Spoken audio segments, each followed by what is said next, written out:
all of this building here is really built around access to infrastructure.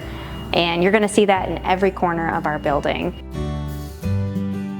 What that means for us is we know that that's the transformational piece that can go from I'm interested in scaling my farm business or my food business to actually having meaningful pathways to do so. When we talk about access to infrastructure, one of our first stories here is really in some of these types of community-based spaces.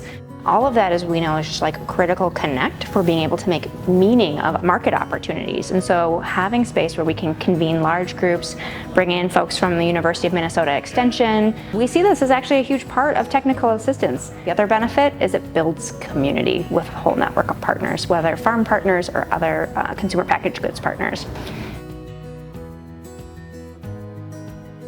This idea of more of that food dollar right into our community, having spaces for food entrepreneurs like consumer packaged goods businesses is a key part of that.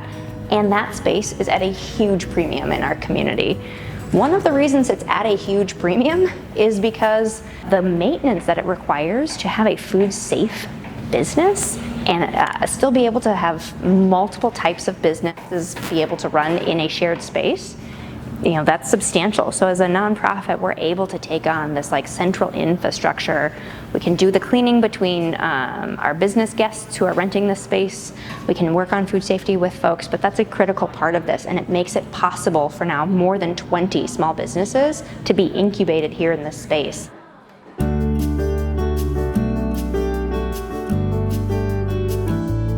Right here in this hallway, call it our $100,000 hallway.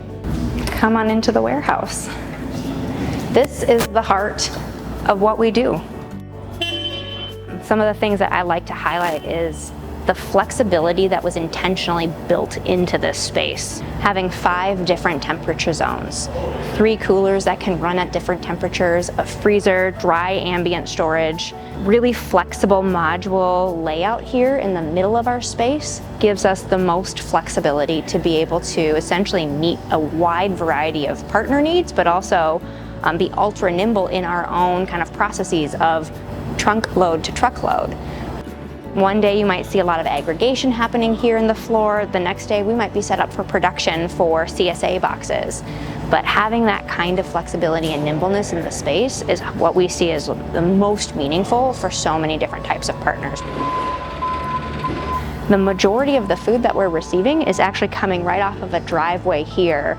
And we're using these double wide doors to be able to use our heavy machinery, to be able to do building pallets, things like that.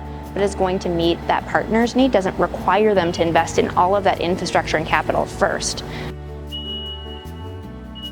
And on the converse side of things, major partners in our community, like food banks and healthcare systems, they require much larger volumes of deliveries. And so being able to turn that from this trunkload level delivery into a truckload outbound order, that's kind of the magic that happens here. And so seeing the kind of different types of intentional design choices that were built into this building makes all of the difference in terms of just access to the opportunity and access to those markets.